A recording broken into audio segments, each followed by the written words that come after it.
Previously, Shai Massoud advises our undercover reporter on how to set up a pro-Israel movement in Britain. That's it. That's the way you establish organization. Tensions remain high after a dispute over anti-Semitism at the Labour conference. I saw Jackie Walker on Saturday and thought, you know what, I can take her. She's like 5'2" and tiny. Whoa. Oh my gosh. Well, that says it all. In part 3 of The Lobby, our undercover finds himself at the center of a scandal as he secretly records events described by the media as anti-Semitic acts. For the first time, the other side of the story.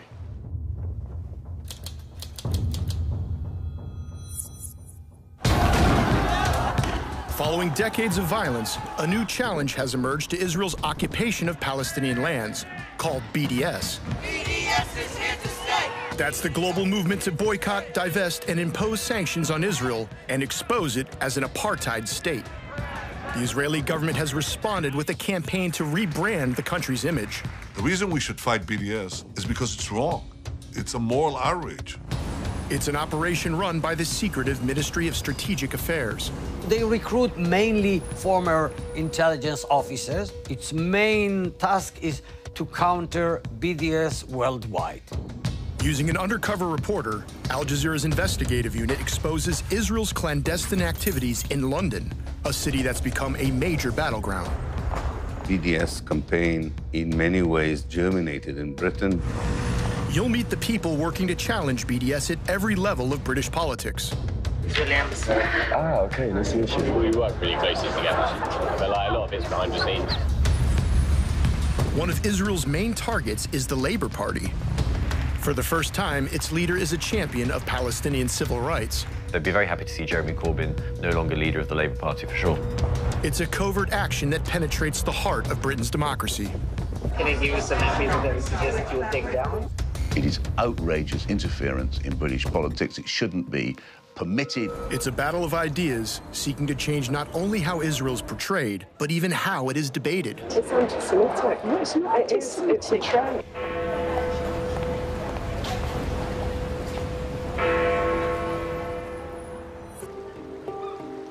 The Labour Party is holding its annual conference in Liverpool.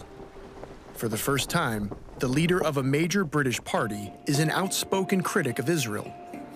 The Israeli embassy has sent its senior diplomats to canvass opinion. Our undercover reporter attends a private meeting of sympathetic Labour activists. The ambassador, Mark Regev, tells them what to expect. Some of the people here are more Palestinian than the Palestinians. And the fashion is, if you are on the left today, you are probably very hostile to Israel. If not anti-Semitic. I think when you... Ambassador Regev suggests a message that should be delivered to other Labour Party members. Why are people who consider themselves progressive in Britain supporting reactionaries like Hamas and Hezbollah? We've got to say, in the language, I think, of social democracy, these people are misogynistic. They are homophobic. Right? They are racist. They are anti-Semitic. They are reactionary. I think that's what we need to say. It's an important message. Jeremy Newmark, the chairman of the Jewish Labour Movement, reveals how the message worked with a close ally of Jeremy Corbyn. To get Clive Lewis as one of Corbyn's key lieutenants onto an openly Zionist JLM platform took a lot of heavy lifting. Clive Lewis, MP for Norwich South. Look, it's a real pleasure to have been invited here tonight. I've known Jeremy for over 20 years since my time working with the Jewish... Lewis's decision to condemn anti-Semitism at a JLM event was viewed as a tactical victory for the faction inside Labour that opposes Jeremy Corbyn. Corbyn is the party's first openly pro-Palestinian leader. The faction that supports him is called Momentum. We already have actually intelligence that from the Momentum political directors meeting last night, they passed a vote of censure in Clive Lewis just for coming to our meeting and speaking. At the time, Jackie Walker was Momentum's vice chair. She believes that reports of a crisis of anti-Semitism were a consequence of the same ruthless party infighting. Some of us would say it was mostly a constructed crisis for political ends. I would say, there is a crisis of the way that anti-Semitism is being manipulated and being used by certain parts of not just the Labour Party, but other parties and the media to discredit Jeremy Corbyn and a number of his supporters. I mean, let's disagree politically. I'm anti-Zionist, they are pro-Zionist. Let's have that argument. Let's have that argument, not this that's going on at the moment, no. Everything is wheels within wheels, you know? It's created a bit of division within momentum. The day before, I had a debate with Jeremy Newmark. At one point, he turned his back on the audience and whispered to me, "You're a court Jew." Now, anybody who is Jewish understands what that means. If you were being abused as a black person in the same way, you would be being called a house nigger. Did you report it to anyone in the party? I told my partner and I told some friends that had happened. It's very hard to use a system which is so discredited, which the compliance unit is. Shai Massoud, whose job at the embassy includes liaising with pro-Israel groups in Britain, ends the meeting with a summary of his achievements. The numbers, this year we did more than 50 events in the campuses of the universities of the embassy. There are more than 100 events that happened by the Israeli societies, by themselves, that they arrange in the campuses. And in addition to that, we did more than, I think, 8 receptions for young people in the embassy, including 3 receptions of 300 people that came, you know, from the parliament. I will take a picture. Yeah. Should I take a picture? Yeah, you can take. Cheese. Back at the LFI stall, Shai and the Israeli delegation continued debating whether to wear the pro-Israel T-shirts. Shai has a dream. Shai has a dream. I'm going to make it come true today. He wants me to put on the T-shirt. But you know, as Robin is my witness, I was going to put on that T-shirt today. And I have a dream that an activist will not be ashamed of what he's representing. I'm not ashamed by what I'm representing. It's a T-shirt, and it's such a huge message. It's a genuine question. If you say... One party member was attending her first conference. I heard there was a Labour Friends of Israel stall, and I thought this would be a really good opportunity to have a dialogue with a group I know who have a lot of influence, and it'd be very interesting to hear their ideas. So I found where their stall was. Can I just ask you, yes, we're very anti the settlements. What is Labour Friends of Israel doing about they are really... We make our view clear, and we meet with people at all levels in Israeli politics and diplomatic circles, etc. And we make it absolutely clear we're not friends of Israel and enemies of Palestine. Hence our new campaign launching next month and that we're showcasing here. We believe in a two-state solution and coexistence and self-determination for both people. And that's really... How will that come about, do you think? Well, our job is to support any possible means that can bring it about. So what are we supporting? Is a coexistence project, which is what this is about. I had no idea, quite honestly, who was behind the stall. There was a woman behind the stall. My first series of questions from memory was simply to say I was very interested to know how a two-state solution would come about. What would be the details, not a slogan, but the details. Would you like Israeli occupation? Well, what we want is a two-state solution. And the reason we've not got it now at the moment is because there's a distinct lack of security for Israel. Supporters of a two-state solution believe that a peace deal based on national boundaries that existed in 1967, before Israel's occupation, will one day lead to a viable Palestinian state. But the continued growth of Israeli settlements on occupied land has made an independent state all but impossible. If you look at a map of the West Bank and East Jerusalem today, you are looking at a fragmented territory that Israel has colonized now for almost half a century. Practically speaking, a two-state solution is just not possible under these conditions. I was actually seeking some reassurance that a two-state solution, if that's what they were promoting, was still possible. This is a big picture situation, and we want a two-state solution. You've said a number of times, what steps? Because, you know, so the Labour Party is saying... I'm not going to defend or criticise it. You seem as if you are defending Israel. I would defend Israel. I'd defend Israel's right to exist. I'd defend Israel as a democracy and a socialist. We don't suffer I think we have to be very, very careful not to let our feelings about this morph. So no feelings come to Zionism. I'm not being anti-Zionist. We have to be very careful. Don't we all want a two-state solution based on coexistence and peace? I said time and again, I'm here to talk about the two-state solution which you are promoting. And this is what I'd like to learn about. It's clear that the Israeli state, no matter which party is in power, has got absolutely no desire or inclination to relinquish the territories occupied after 1967. But the questions that that throws up are the kinds of questions that people don't want to ask or don't want to answer. I'm asking you how you are bringing your effort, and we make, but I don't know what I think. Anyone who supports Israel has to ask himself or herself the following question. There are two possible scenarios, and only two possible scenarios.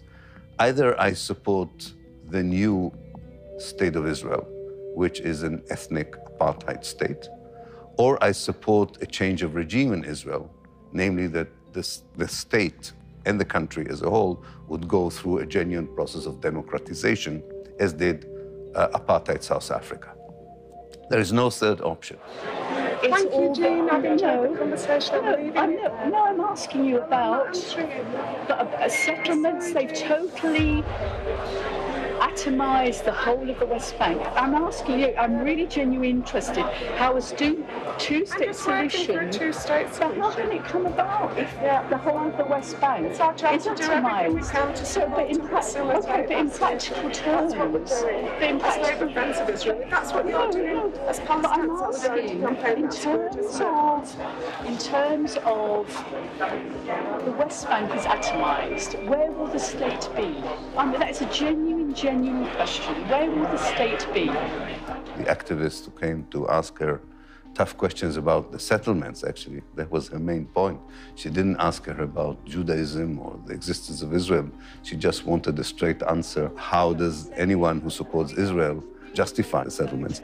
We go over there, we witness, but nothing changes. I was quite interested in whatever funds they had and influence they had, how would this bring about a two-state solution? That was my very basic question. You've got a lot of money, you've got a lot of prestige in the world. I don't know where you get that. Sorry? Labour friends to Israel got a lot of power, a lot of money. Well, I think so. I hear that it's a stepping stone to good jobs. A friend of mine's son's got a really good job at Oxford University on the basis of having worked for Labour Friends of Israel. If you just believe rumours, then it's not a rumour, it's a fact. It's anti-Semitic. No, it's not anti-Semitic. It's a trend. It's about conspiracy theories. It's not. Sorry, it is. It's not. Anyway, that's my view, and I think we have to agree to differ. No, I don't think we do have to agree to differ. I'm agreeing to differ. I'm ending the conversation because I am not really wishing to engage in a conversation that talks about get involved with this and then you get a good job in Oxford or the city or that is anti-Semitic. I'm sorry. But do you think that... Joan Ryan falsely claimed that Jean referred to jobs in the city, London's financial centre. And it comes very clearly in the discussions that you have filmed that the woman was not anti-Semitic. They know it. She didn't talk like an anti-Semitic person. She was a typical pro-Palestinian person who was worried about the violations of the Palestinian human and civil rights. Ryan continued to reference banking, a traditional anti-Semitic trope, as she left the conference hall with our undercover reporter. But Jean had never mentioned it. Anti-Semitic, you heard her say, join you lot and you get into Oxford or you get into work in a bank or anti-Semitic. At no point did I ever say that Labour Friends of Israel will get people jobs in banking in the city. I did say, which is absolutely true, that I know the son of a friend of mine who he believed himself that having some connection with Labour Friends of Israel didn't harm his career at all. That evening, at a rally to combat anti-Semitism organized by the Jewish labor movement, Joan Ryan described her day at the stall. But we have also had 3 incidents of anti-Semitic harassment on our stand to the people who are staffing that stall today. And that, I think, tells you something about why we need to be having this against anti-Semitism rally. By the following day, word had spread about Jean's exchange at the LFI stall.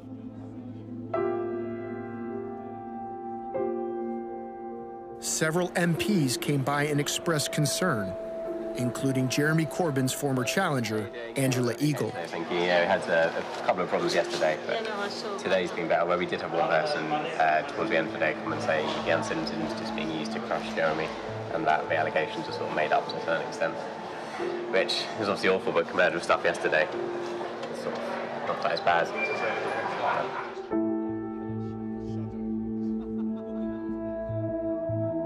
Some of that sort of stuff is now becoming normalised. Sort of less shocked about that than I was about that happened yesterday.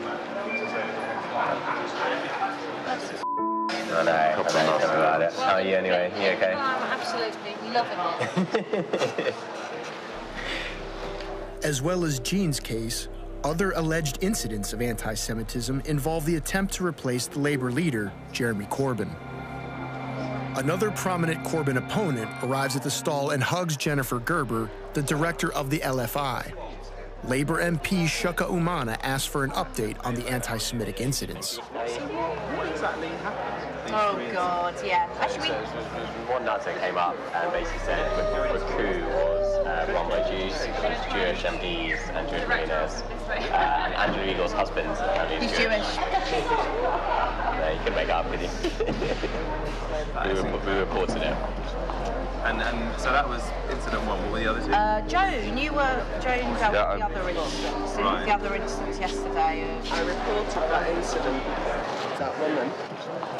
She took a video of me then. Joan Ryan, Labour Friends of Israel, walking away while answering questions. Sorry. I didn't show any of the bits where I said, you're being anti-Semitic, don't you? That's obviously come to an end. So I made a formal complaint. I am very shocked about the way she described my words to other people. I feel very anxious and that she should be misinterpreting me totally to other people. I find that very, very worrying. I wrote down, all this what she was saying about being rich and powerful, and the one who went to Oxford, and the next minute he's got a big job in banking, and I said that, classic anti-Semitic. I have no idea how she got from A to Z, going from my comment, which was what it was, to then saying he got a big job in banking. Maybe she believes her own trope, if that's the word they use. We had a woman saying, no, I've never seen anti-Semitism. My Jewish friends have. They said, well, it is real. Is it real? Is it really real? It's just being used to crush Corbyn. And I said, as a Jew, would you say that to any other, I didn't experience homophobia, but I don't deny it. But anyway, it's only for you, I guess. That's the way to out of it. People have been positive. We signed up lots of people. Yeah, do you know what? Most people have been positive and nice. It's kind of like solidarity. People are coming up like solidarity. It's like solidarity, guys. Are you okay? How's your day? It's disgraceful. We'll prevail. Yes. We'll prevail in the end. I like that. Definitely. It's in a way pathetic, but it's also worrying how such a pathetic evidence can, and we know, can be used to intimidate Jeremy Corbyn into establishing an inquiry commission, in making daily confessions that he's not anti-Semitic, and so on. That is, I think, going to be the defining narrative, actually, now, which is anti-Semitism. And do you know what? That denies, what I found, I said to her, you heard me a couple of times saying, I find that upsetting that as a Jew, you're telling me, like, and she didn't give up. Yes. Yeah. Like, I think it's, if an anti-Semite comes up, if somebody says to me, Jews, they're all big noses and control the world. I'm like, wow, but you're an anti-Semite, that's terrible. Someone like her worries me more, because is she an anti-Semite? I don't know. But she basically denies the fact that it exists. She just thinks it's made up. And the group discusses which act of alleged anti-Semitism was worse. Rubin believes that Jean's discussion with Joan Ryan was amongst the most serious. I know. It's just the stuff yesterday was like explicit anti-Semitism. Difficult moments, women who told us that anti-Semitism, is being concocted to crush Corbyn. That is what she said. And I think people, like, if we're not getting it out there. Yeah. Like, is that anti-Semitic, guys? I don't know, like... That's the I don't know where my line is anymore. I think it's different to yesterday.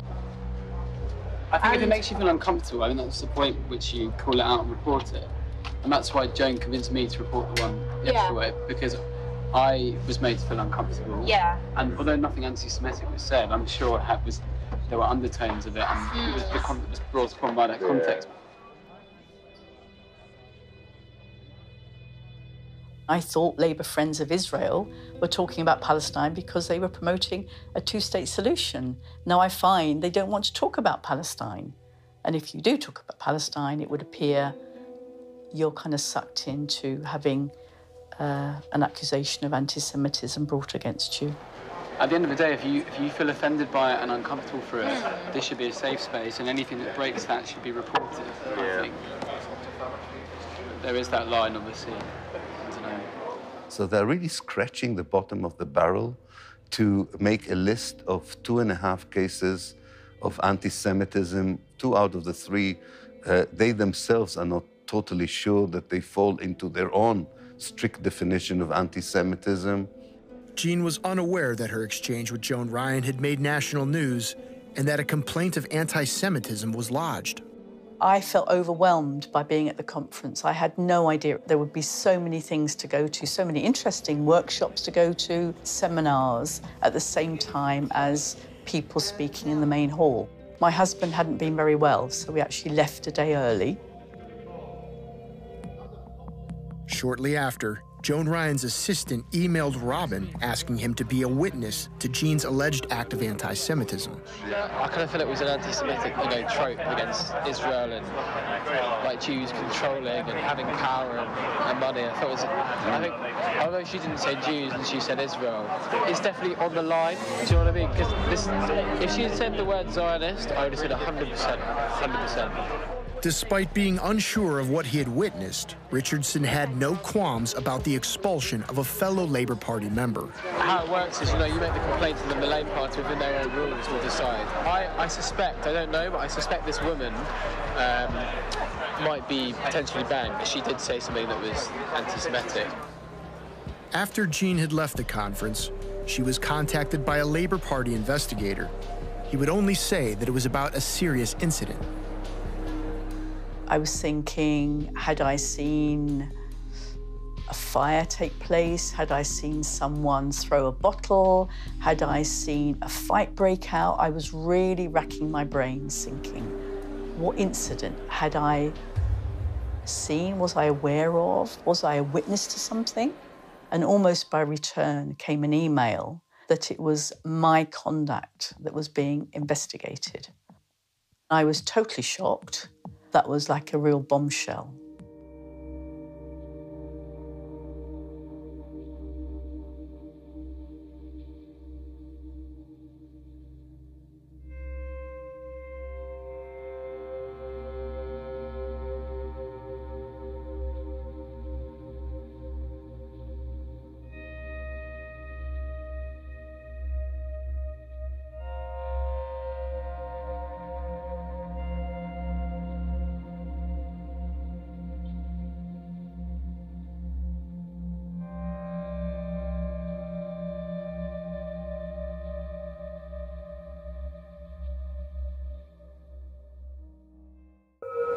In part 4, the senior political officer at the Israeli embassy wants a private word with our undercover reporter. I wanted to speak with you. This is doing actually over a coffee, but yeah, just let's do it on the way to the event. Okay, whatever you feel like. There seems to be a problem. I can give you an idea, but you need to approach them independently. Do you understand? And when does lobbying become espionage? Can I give you some MPs that I suggest that you will take down? Well, you know, if you look hard enough, I'm sure that there is something that they're trying to hide. It strikes me that this is the sort of job which the intelligence services should do, to have a good look at what's going on.